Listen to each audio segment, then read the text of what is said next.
And so we begin the countdown to April 30th, where Freddy makes his grand return to the big screen, y'all. So let me ask y'all a question. Let me start this video by asking the populace a question. How long has it been since you've been on Elm Street? April 30th, baby. Yo, I'm making this video. This is Reezonoticz. I'm a big Nightmare on Elm Street fan. If you didn't know that about me already, man, I mean, yo, come on. I'd have the real one if they didn't cost upwards of $200, man. This is, the plastic one. I believe this is the Freddy versus Jason glove. At least that's what it's trying to model, with the curved blades and all that. But, yo, I am super psyched out of my skull about Nightmare on Elm Street coming out April 30th, man. Yo, this is the return to the big screen for one of the kings. I consider him the king. Most fans consider him the king, but we can at least agree to say one of the kings of horror movie history, and that is Fred Krueger making his return, man. This movie is not a remake, it's a reboot. I'm sure most of y'all know about it. I know a lot of fans, of the original Nightmare on Elm Street are, tripping. They acting crazy, talking about, oh, I can't believe this movie's being made, and I wish Robert Englund was in it. Yo, first of all, let me address something. Robert Englund, as great as he was in the Nightmare on Elm Street series, especially Part 1 and Wes Craven's New Nightmare Part 7, has declined, has said many times when this movie was announced, before it was announced, and throughout the process of its making, that he is too old to continue to play this character. That his time has come to basically pass the glove on. That he would love to be involved with it in some way, somehow, but he even gave his nod of approval when they said Jackie Earle Haley is the new Freddy Krueger. Alright, so let's drop that argument. Robert was Freddy, but hey, to tell you the truth, the only reason that we tend to say, oh, only Robert Englund can play Freddy Krueger is because Freddy Krueger got a lot more dialogue and a lot more jokes and one-liners as the series went on. When you look at the original Nightmare on Elm Street, he wasn't very jokester-like. He had a few little gags there, like when he cut his fingers off. Yo, it doesn't take Robert Englund to cut some fingers off and, do stuff like that, okay? He was very, very creepy, very scary in part 1, very little dialogue, okay? So you do not need Robert Englund to be the only one who could play Freddy Krueger. If you're trying to make a real horror movie like the first Nightmare on Elm Street, where he was in the shadows, in your dreams, very few words, just scaring the hell out of you, okay? And Jackie Earle Haley is a hell of an actor, so even if this character does have more dialogue than expected, you can expect it to be acted exquisitely, because Jackie Earle Haley is an amazing actor, okay? Check out his work on Little Children. Check out his work on the movie before that. I forgot what it was called, man. It's back in the day. I forgot the name of it. I'll have to look it up and maybe put it in the description. But he's a great actor, man. Another thing that the fans complain about is they say, oh, this is just, the studios cashing in on a franchise because they're running out of stuff to make and everything is being remade and they're not going to give it the right treatment. Yo, first of all, watch the trailers. Watch the clips that are out there. And if you're a real Nightmare on Elm Street fan and you watch those clips with an open mind, yo, any doubts you have about them treating the movie with respect and doing it, quote unquote, with love for the horror movie fans, will be put to rest because it looks amazing. Okay? And second of all, yes, it's being remade just like everything else because nothing, it's like the scripture says, man, ain't nothing new under the sun. Predators is being remade. Halloween got remade twice. Jason got remade. Hills Have Eyes got remade. Last House on the Left got remade. They're all getting remade because there's nothing good coming out. There's nothing else left. There's no creativity.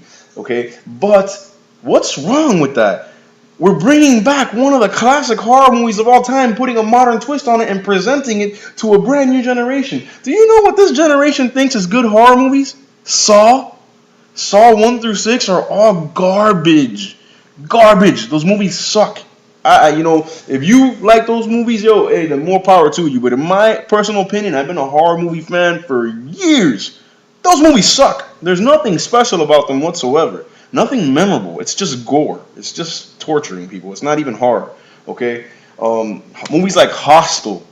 They suck, man. There's nothing good there. All right? My Bloody Valentine in 3D, I didn't see that one yet, so I can't really talk about it. But I think even that's a remake, if I'm not mistaken. Yo, So what if they're remaking them, man? That's what this youth thinks is good horror. Let's show them real horror, man. Let's, in the words of Freddy Krueger and Freddy versus Jason, let's make them remember what fear tastes like. All right, let's show them what horror is. Let's show them a real horror movie icon, a real horror movie franchise, a real villain. You know, one of the kings of horror movie history, people. Let's put him back on the big screen and let's let him terrify a whole new generation. That's awesome, man. You know, so let's put those that hate in the rest, man. All that criticism in the rest, man. First of all, Jackie Earl Haley, like I said, is an amazing actor, and from the clips that I've seen, man, yo, he's bringing a whole new swag to Freddy, man, and it's just in the trailers alone, it is creeping the hell out of you, man. He looks awesome. The look is great. He looks more like a real burn victim. He doesn't look like this pizza face dream demon garbage. He looks like an actual burn victim. He looks like someone who has been melted. You know, and they keep him in the shadows, so it makes him look even creepier, bro. The redesign of the glove is genius, man. It looks awesome. All right, the way that he carries himself, the way that he's playing with the blades as he's stalking his victims, man, that is Freddy Krueger 2010, bro. It's awesome, man. Yo, I've seen every trailer, I've seen every leaked footage, I've even seen some behind the scenes footage that you can catch on YouTube. You can look it up here on YouTube. Just type in, I think, exclusive behind the scenes Nightmare on Elm Street, something like that. It'll come out, and you'll see Jackie Earle Haley talking about it, and you'll see some of the scenes being filmed.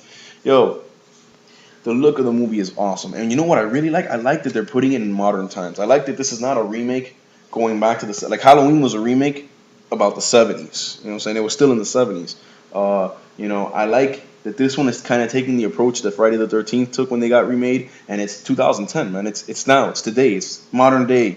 You know what I'm saying? These kids have all the advantages of the internet, of Google, of everything, trying to combat this force that's stalking them, and they still can't do it. That is gonna be awesome, bro. They're even playing with a concept that they never really played with before. That's bringing some freshness to the franchise. I mean, they kind of dabbled with this angle in Nightmare on Elm Street 5, where Freddy was coming at people while they were awake through the dreams of Alice's baby because she was pregnant. So that they kind of did that, but this one is brand new. This one is the kids get so terrified that they stay awake for 3 or 4 days straight, and then they start to experience an actual real life symptom that insomniacs experience, which is called micronapping, which means, like it says in the trailer, that you're dreaming while you're awake and you don't even know it. Your mind just starts to go, and you start to actually hallucinate and dream while you're awake. And they show this awesome scene where Nancy is in the supermarket and she's in one of those micro naps and she's looking down the aisle and the aisle starts to turn into the boiler room and you see Freddy walking towards her and he's like slashing the wall with his blades, and as she's falling back, he slashes at her like that, and then it turns back to the supermarket and all the stuff flies off the shelves at her. Like he's interacting with reality. So that's gonna be awesome, man. The kills in this one are gonna be amazing. I just can't wait. And I like it because I know that he's gonna be using the glove. No more of this, turning people into roaches and crushing them and turning them into puppets and throwing them off roofs or whatever. None of that wacky stuff. Just straight up gritty blades, man. Using the rawest weapon in horror movie history. Let's be real. Jason uses everything because he ain't got no set weapon. Michael Myers uses the same tired old kitchen knife. Freddy's glove is iconic. Just the look of that glove sends chills down your spine. It is horrifying, man. So I cannot wait for this movie, man. I'm going to tell y'all like this. If you consider yourself Nightmare on Elm Street fans, there's no way you can miss this movie. You have to at least give it the chance to see if it lives up to the original. You know what I'm saying? Who doesn't want to see Freddy Krueger back on the big screen? And for those of you who think, oh, there is no Freddy without Robert, let me just tell you something. Nightmare on Elm Street 1, Freddy had very little dialogue. None of them jokes. None of that, one-liner crap. And Robert Englund did it great. But all he really did, cut his fingers off, say a couple of lines of dialogue. You don't need Robert Englund to do that. You can have any good actor do that. And Jackie Earle Haley's a hell of an actor, as I said before. And he's looking awesome. And his voice and the things that he says in this trailer. I mean, at one time he told the girl, "Why are you screaming? I haven't even cut you yet." That's Freddy Krueger, man. That is sadistic. That is taunting. It's awesome, bro. So like I said, man, let's go give this movie a chance, bro. Because from what I've seen, out of all the remakes that have been made, or all the reboots, this one is looking to be the best, bro. It looks awesome. So, April 30th, I will be in the house, in the theaters, with a whole group of friends, and I'm taking my little friend, Freddy Krueger, back on the big screen, baby. Let's get him. Show this generation what real horror is all about. Take it easy, y'all.